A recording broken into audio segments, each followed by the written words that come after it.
Hello students, मैंने आपको disaster management और इकोनॉमिक्स का जो सोशल साइंस का पोर्शन था वो कंप्लीट करवा दिया है।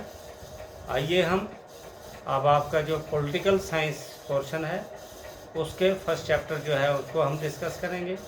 That is power sharing in democratic politics. हमारी स्वतंत्र भारत में हमारी जो डेमोक्रेटिक इलेक्टेड सरकार होती है या डेमोक्रेटिक फॉर्म ऑफ गवर्नमेंट होती है उसमें डिफरेंट पावर्स जो हैं डिफरेंट एक्टिविटीज़ के लिए डिफरेंट संस्थाओं को दी जाती है, तो उसी को पावर शेयरिंग कहते हैं। ज़्यादा टाइम ना वेस्ट करते हुए आइए हम डायरेक्ट जो है टेक्स्ट बुक क्वेश्चंस पे जाते हैं। आपका टेक्स्ट बुक क्वेश्चन जो है, what are different forms of power sharing in modern democracy? Give an example of each of these. आजकल की आधुनिक और जो है बिल्कुल जदीद जमहूरियत में पावर शेयरिंग की जो फॉर्म्स हैं उनको बताइए। तो डिफरेंट पावर शेयरिंग जो फॉर्म्स हैं डेमोक्रेसी में, अब इसके टेक्निकल टर्म्स हैं, इसको horizontal division of power and vertical division of power भी कहते हैं। हॉरिजेंटल डिवीज़न में जो गवर्नमेंट के डिफरेंट अंग होते हैं, जैसे जुडिशरी है, जैसे लेजिस्लेचर है और जैसे एग्जीक्यूटिव है। अब एक है जो कानून बनाते हैं, एक है जो कानून को लगाते हैं, और एक है कि अगर कानून को कोई नहीं मान रहा है, उसका कोई डिस्प्यूट है तो उसको सॉल्व करते हैं, जैसे हमारे पास जुडिशरी होती है या अदालत होती है।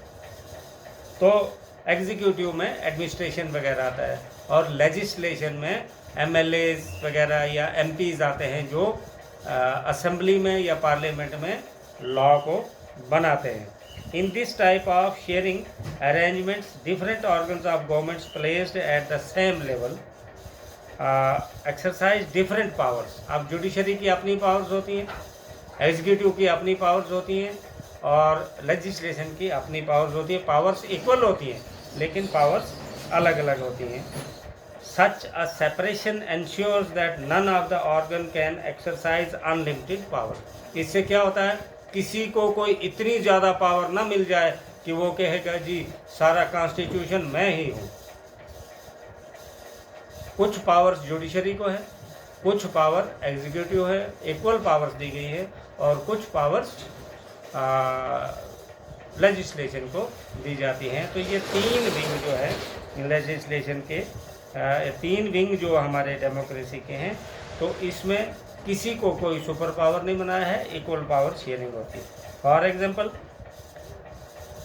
जजेस are appointed by the executive, they can check the functioning of executives और लॉज मेड बाय लेजिस्लेचर। आपको पता है कानून जो है पार्लियामेंट में बनता है, कानून असेंबली में बनता है। असेंबली में होगा 2/3 मेजॉरिटी एमएलएज की वोट देती है, यस करती है, तो कानून बन जाता है। अगर पार्लियामेंट में है 2/3 मेजॉरिटी, जैसे पार्लियामेंट ने 2/3 मेजॉरिटी ने लोकसभा में, राज्यसभा में दफ़ा 370 का बिल पास किया, तो दफ़ा 370 जम्मू कश्मीर से जो है बदल गया, वो मतलब डिज़ॉल्व हो गया। तो वैसे ही एग्जीक्यूटिव जो है जजेस को अपॉइंट करती है और कानून जो है वो पार्लियामेंट बनाता है। Now comes vertical division of the power. It is a system of power sharing among government at different level. A general government for the entire country usually known as federal government। एक हो गया general government, तो उसको हम federal government भी कहते हैं पूरी कंट्री में। एक गवर्नमेंट प्रोविंस लेवल पे या रीजनल लेवल पे होती है जिसको हम स्टेट गवर्नमेंट कहते हैं। अब इस डिवीज़न को हम क्या बोलते हैं, वर्टिकल डिवीज़न, मतलब ऊपर से नीचे की तरफ। ऊपर हो गया हमारे कंट्री, ऊपर हो गया हमारा कंट्री प्राइम मिनिस्टर, तो सेंट्रल गवर्नमेंट, फिर स्टेट गवर्नमेंट। हॉरिजेंटल में क्या था, हॉरिजेंटल में था लेजिस्लेटर है, एग्जीक्यूटिव है और जुडिशरी है। तो ये हॉरिजॉन्टल डिवीज़न थी। तो हम वर्टिकल ऊपर से नीचे की तरफ आ रहे हैं। वर्टिकल डिवीज़न में सबसे टॉप सेंट्रल गवर्नमेंट, उसके नीचे स्टेट गवर्नमेंट वगैरह। तो स्टेट गवर्नमेंट की अपनी पावर होती हैं। इसी तरह से in India we refer to it as a central government, state government.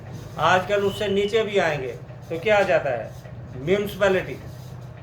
Municipality से नीचे क्या आता है, ग्राम पंचायत।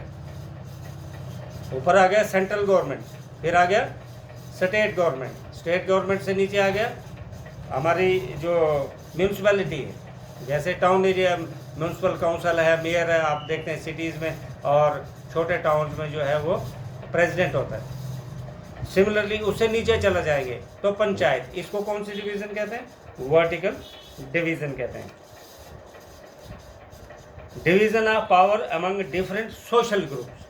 अभी हमने आपको हॉरिजॉन्टल पावर शेयरिंग बताया, वर्टिकल पावर शेयरिंग बताया। अब बताते हैं सोशल ग्रुप्स भी होते हैं, जैसे डिफरेंट कम्युनिटीज़ हैं। हमारे इंडिया में डिफरेंट कम्युनिटीज़ हैं, हिंदूज भी है, मुसलमान भी हैं, सिख भी हैं, ईसाई भी हैं, जैन भी हैं, बौद्ध भी हैं, डिफरेंट रीजन्स भी हैं। जम्मू वाले डोगरा हैं, कश्मीर वाले कश्मीरी हैं, लद्दाख वाले लद्दाखी हैं। तो यहाँ कल्चर डिफरेंट है, रिलीजन डिफरेंट है, तो इस वजह से सोशल ग्रुप्स भी डिफरेंट होते हैं। जैसे बेल्जियम अगर आपने टेक्स्ट बुक क्वेश्चन में पढ़ा होगा तो वहाँ पर डच और फ्रेंच के बीच में एक बहुत बड़ा संघर्ष चलता था, उनकी आइडियोलॉजी मिलती नहीं थी, तो वहाँ पर फिर सोशल ग्रुप बनाए गए, अलग से ही एक गवर्नमेंट। जैसे हमारे लद्दाख में भी ऑटोनॉमस हिल काउंसिल है।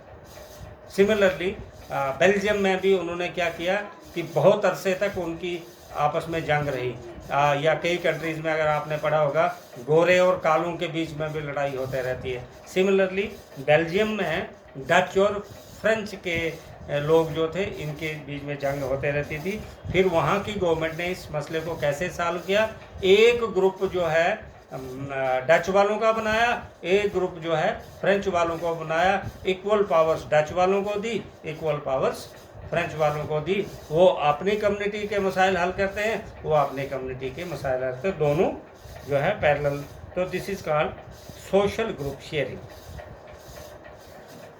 ऐसे ग्रुप शेयरिंग से माइनॉरिटी को बेनिफिट मिलता है। फिर पॉलिटिकल पार्टीज जो है उनकी में भी शेयरिंग होती है। जैसे इंडिया है, इंडिया में अगर आप देखेंगे कि मल्टी पार्टी सिस्टम है, जिस पार्टी को ज़्यादा एमपीज़ मिले उसकी गवर्नमेंट होगी। इस वक्त आप देखेंगे सेंटर में आदरणीय नरेंद्र मोदी के अंडर जो है भारतीय जनता पार्टी मेजॉरिटी में पार्टी है, लेकिन उसके साथ साथ कुछ दूसरी पार्टीज़ हैं जिन्होंने उसको सपोर्ट किया है। जैसे अकाली दल था, लोक जनशक्ति था, या शिवसेना इस वक्त अलग हो चुका, तो ये उसको सपोर्ट कर रहे थे, चाहे वो गवर्नमेंट में जाएं या गवर्नमेंट से बाहर रहें, लेकिन वो इस गवर्नमेंट का हिस्सा थे।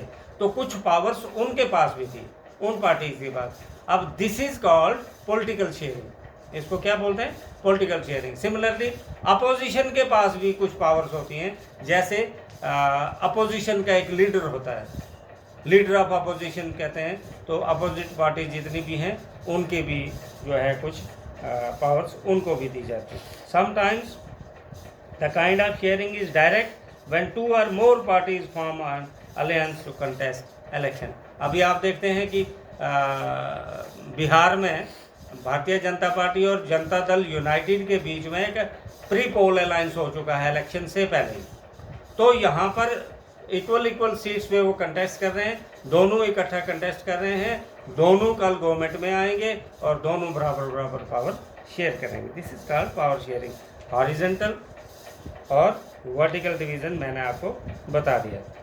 Let us discuss one more question which is almost similar to what we have discussed today.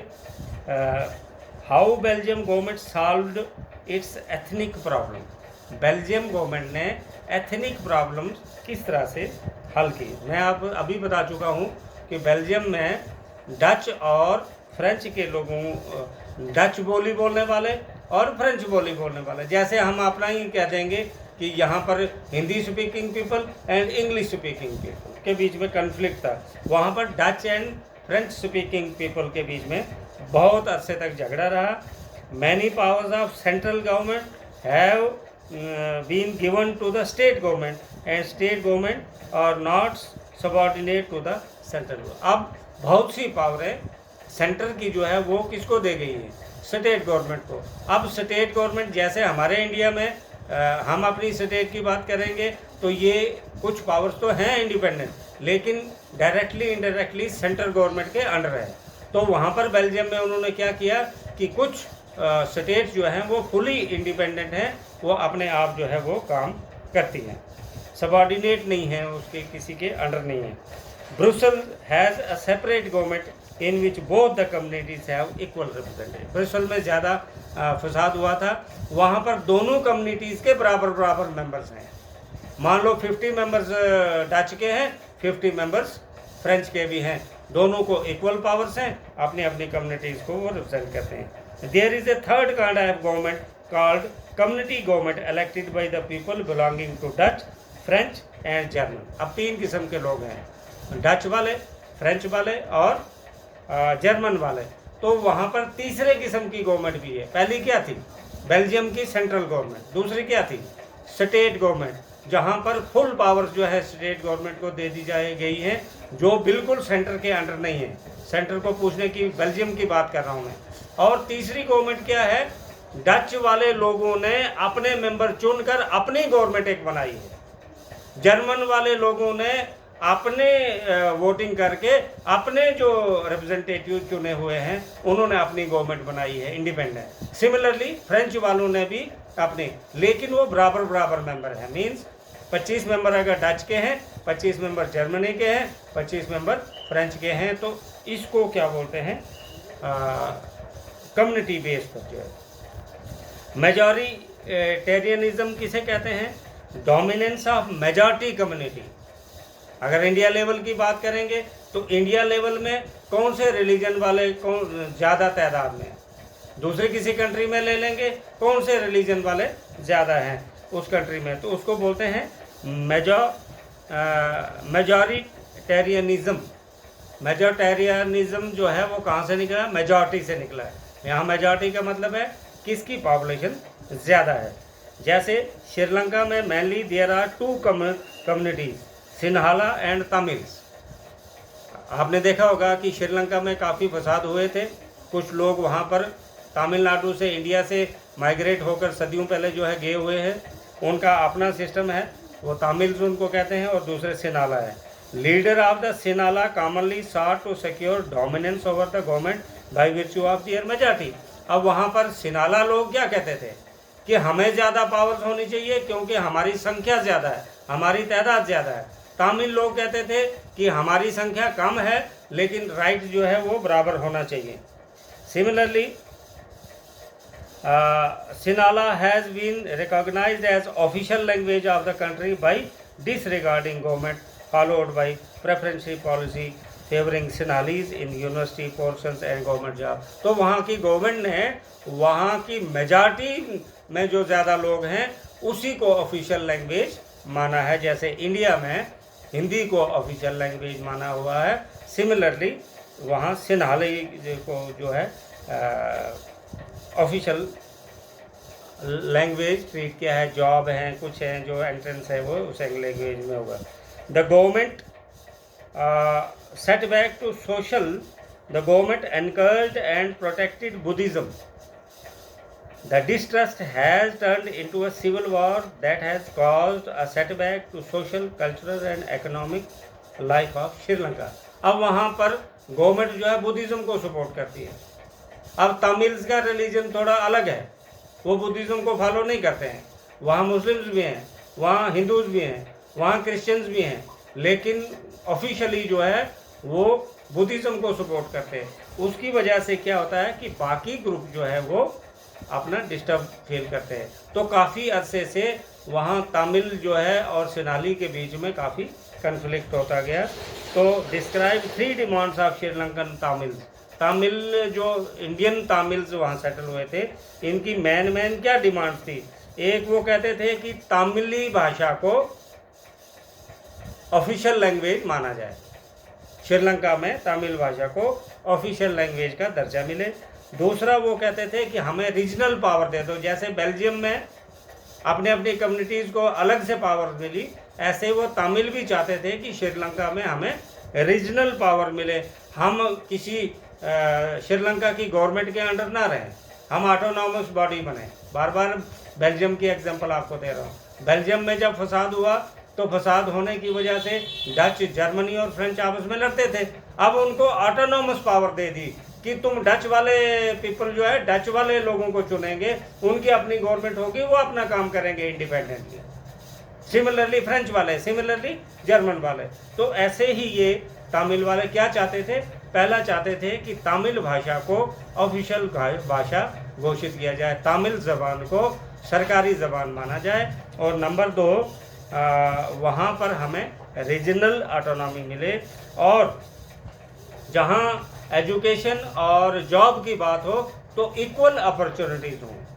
ऐसा नहीं है कि सिन्हालीज़ को नौकरी ज़्यादा मिले और तमिल को ना मिले। वो कहते थे कि जिस तरह से आप सिन्हालीज़ को ट्रीट करते हो उसी तरह से हमको भी ट्रीट करो, जिस तरह से उनको एजुकेशन मिलती है उसी तरह से हमको भी मिले। और they formed several political organization, but when the government tried to suppress their activities by force, this led to civil war। अब उन्होंने बहुत सी पॉलिटिकल पार्टीज बनाई, लेकिन जब गवर्नमेंट ने उनको दबाना शुरू किया, बिल्कुल उनकी बात मानी नहीं, तो श्रीलंका में काफ़ी अरसे तक फसाद रहा सिन्हाली पीपल और तमिल पीपल के बीच में, जिसके लिए इंडिया ने भी काफ़ी रोल अदा किया था। इंडिया पीस कीपिंग फोर्स काफ़ी समय पहले आदरणीय प्रधानमंत्री राजीव गांधी के वक्त में इंडिया ने अपनी आर्मी जो है वहाँ पर भेजी थी, जिसको इंडिया पीस कीपिंग फोर्स कहते थे, कि श्रीलंका में अमन शांति हो जाए। तो these were a few long questions regarding your power sharing, that is first chapter of political science. Thank you very much.